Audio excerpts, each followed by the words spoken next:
स्वागतम स्वागतम स्वागतम बराबोनीर पुण्यभूमिতে সুকান্তদাকে স্বাগতম बराबोनीर पुण्यभूमिতে সুকান্তদাকে স্বাগতম बराबोनीर पुण्यभूमिতে সুকান্তদাকে স্বাগতম बराबोनीर पुण्यभूमिতে সুকান্তদাকে স্বাগতম তাই তাদেরকে আজকের এই পানুরিয়ার মাটিতে এই বিশাল জনজাগরণে সম্মান জানানোর জন্য মাননীয় কেন্দ্রীয় মন্ত্রীকে অনুরোধ করছি, মাননীয় সুকান্তদাকে আমাদের সিংহ অমর রহে, স্বর্গীয় বাবলু সিংহ অমর রহে, স্বর্গীয় মহেন্দ্র সিংহ অমর রহে। আমরা তোমায় ভুলছি না, ভুলবো না।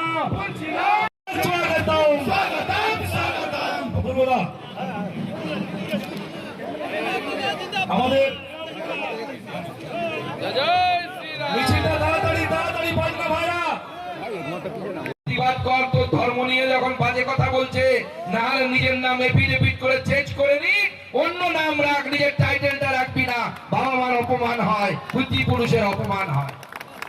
আজকে দেখুন গীতা পাঠের সময় একটি প্যাটিস বিক্রেতা সে মিথ্যে কথা বললে মানুষকে চিকেন প্যাটিস খাইয়েছে, তার জন্য গন্ডগোল হয়েছে। একটি হ্যান্ডিক্যাপ ছেলে সে ওর সাথে মারামারি হয়েছে, মারামারি হয়ে ওর কিছু প্যাটিস নিচে পড়ে গেছে।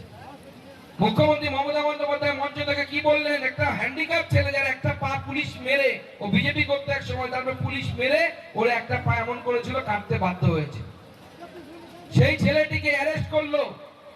মমতা বন্দ্যোপাধ্যায় বলছে যে সব কটাকে একদিনের মধ্যে অ্যারেস্ট করেছে, আমাদের উকিলরা গেছে দুদিনের মধ্যে বের করে নিয়ে চলে এসছে। মমতা বন্দ্যোপাধ্যায় কিচ্ছু করতে পারেনি, আটকাতে পারেনি। এটা ভারতীয় জনতা পার্টি। এবং আমি বলছি আমার জেলা সভাপতিকে সামনে রেখে, আমার সকল নেতৃত্বকে সামনে রেখে আপনারা লড়াই করুন। যা কেস খাবেন আপনাদের পাশে পার্টি গিয়ে কাঁধে কাঁধ দিয়ে দাঁড়াবে, আপনাদেরকে সহযোগিতা করবে। ভয় পাবেন না, ওদের দিন শেষ। আজকে শুনলাম, আমার যদিও নাম নেওয়া উচিত না, তবুও বলছে যে অসিত সিং না কি সিং, সে নাকি বলেছে যে আমরা না চাইলে বিজেপি বারাবণীতে নাকি কোনো প্রোগ্রামই করতে পারবে না। এত বড় কথা। তোমারও তো মুখ্যমন্ত্রী বলেছিল যে আমি অমিত শাহকে না চাইলে পরে নিউ টাউনের বাইরে বের করতে দেব না। আমরা দেখতে চাই মাননীয় মুখ্যমন্ত্রী, আগামী দিনে মাননীয় প্রধানমন্ত্রী আসবেন, মাননীয় গৃহমন্ত্রী অমিত শাহ আসবেন। আমার খুব ইচ্ছে আপনি এবার চেষ্টা করে দেখুন, অমিত শাহকে নাকি নিউ টাউনের বাইরে বের করতে দেবেন না, সেই ক্ষমতা একবার প্রয়োগ করে দেখান। আমরাও দেখতে চাই ভারতবর্ষের সংবিধানের কত ক্ষমতা আছে আর আপনার ক্ষমতা কত আছে। আজকে যে আমি প্যাটিস কাণ্ড বলছিলাম, মুখ্যমন্ত্রী বললেন তাদেরকে অ্যারেস্ট করার ব্যবস্থা করেছে। অভিষেক বন্দ্যোপাধ্যায় সেজে গুজিয়ে স্নো পাউডার মেখে জিম টিম করে, আমি আবার এগুলো বলি বলে খেপে যায়, খেপে গেছে খুব। বালুরঘাটে গিয়ে ষাঁড়ের মতো হুম হুম হুম করছে। ভালো কথা করো, খেপো, তোমার কোনো অসুবিধা নেই। সে বলছে কে কি খাবে সেটা বিজেপি ঠিক করে দেবে। কাকা তুমি ঘুঘু দেখাচ্ছ, ভাত দেখোনি? আজকে যখন বিশ্ব ইস্তেমা না কি হচ্ছে ওখানে মুসলিম সম্প্রদায়, সেখানে একজন মেয়ে অর্থাৎ নারী সাংবাদিক গেছে, সে হিজাব পরেনি বলে তাকে হেনস্থা করা হয়েছে। কই এখন তো আর প্রেস কনফারেন্স তুমি করো না? ও নিজের বেলায় আটিশুটি, পরের বেলায় চিমটি কাটি, এটা চলতে পারে না। হিন্দুদের বেলা বলবে তুমি প্যাটিসে কেউ চিকেন খাবে আর কেউ চিকেন খাবে না, আর ইসলাম ধর্মের বেলা বলবে যে না। আর বাংলার জনগণ বলছে ঠেলা সামলা, ঠেলা সামলা, ঠেলা সামলা। চাকরি নেই, 26,000 চাকরি বিক্রি, কাজ নেই।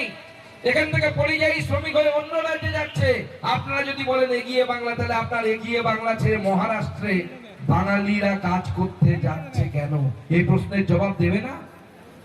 দেবেন না প্রশ্নের জবাব? গরিব মানুষের দুটি ভাতের কথা বলছেন, আমার আপনার ঘরের ছেলেরা অন্য রাজ্যে কাজ করতে যাচ্ছে, আর আপনার পরিবার, মুখ্যমন্ত্রীর পরিবারের প্রত্যেকের সম্পত্তি 15 বছর ধরে বেড়েছে। মুখ্যমন্ত্রীর ভাইয়ের সম্পত্তি বেড়েছে, মুখ্যমন্ত্রীর বৌদির সম্পত্তি বেড়েছে, ভাইবোনের সম্পত্তি বেড়েছে। শুধু তাই নয়, বিদেশ থেকে একটা প্লেয়ার এসছে, কি নাম, মেসি, জানেন তো? মেসিকে পারলে পিসি চাপতে ধরে, এরকম অবস্থা। পিসি পৌঁছানোর আগেই পিসির ভাই পরে এমন ভাবে জামটা ধরেছে, মেসি পড়ি কি পড়ি করে পালিয়ে গেল এখান থেকে। আর দেখেছে যে যত চোর, সব চোররা এসে জড়িয়ে ধরছে। আমি যখন এদিক দিয়ে আসছিলাম, তৃণমূল কংগ্রেস দেখলাম আমাকে স্বাগত করার জন্য তৃণমূলের পতাকা আর ওদের নেতাদের ছবি লাগিয়ে রেখেছে। কিছুক্ষণ পর দেখার পর তৃণমূলের এক মুখপত্র, তার নাম আমি নিচ্ছি না, জুনিয়র ছেলে সেই হেতু কয়েকবার নিয়েছে, সে ও বলে দিয়েছে না, সবাই চেনে। সে বলছে এটা বললে বিজেপির লোকেরা বলে যে মুসলিমরা তো রাস্তায় নামাজ পড়ে, এত যখন পছন্দ তাহলে মুসলমান হয়ে যাও। ভাবা যায়, তৃণমূলের নেতা আমাদেরকে বলছে মুসলমান হয়ে যাওয়ার জন্য। যার বাবা গুজরাটে কাজ করতে যায়, জানেন তো, যার নাম আপনারা বললেন, তার বাবার পশ্চিমবঙ্গে কাজ জোটে না, সে গেছে গুজরাটে কাজ করতে। কোন গুজরাটে? নরেন্দ্র মোদীর গুজরাটে। এটাই নরেন্দ্র মোদীর উন্নয়ন, এটাই নরেন্দ্র মোদীর ডেভেলপমেন্টাল মডেল। আজকে ভাবতে অবাক লাগে যে অসিত সিং, যে উপাধ্যায়, যারা তৃণমূল কংগ্রেসের নেতারা কালকে ফ্ল্যাগ বাঁধার সময় আমাদের কর্মীকে মেরেছে। কোন কর্মীটাকে মেরেছে? এই অজয় ঘোষকে মেরেছে। মেরে দাও সবাই মিলে একটা জোরে লড়াকু অভিনন্দন অজয়কে। আমাদের অজয়কে মেরেছে। মোদীজির উন্নয়নের মডেল কি জানেন? ওই যে মেরেছে তার নাম আমি জানি না, আমি বলবো আমার পার্টির নেতাদেরকে এফআইআর করতে।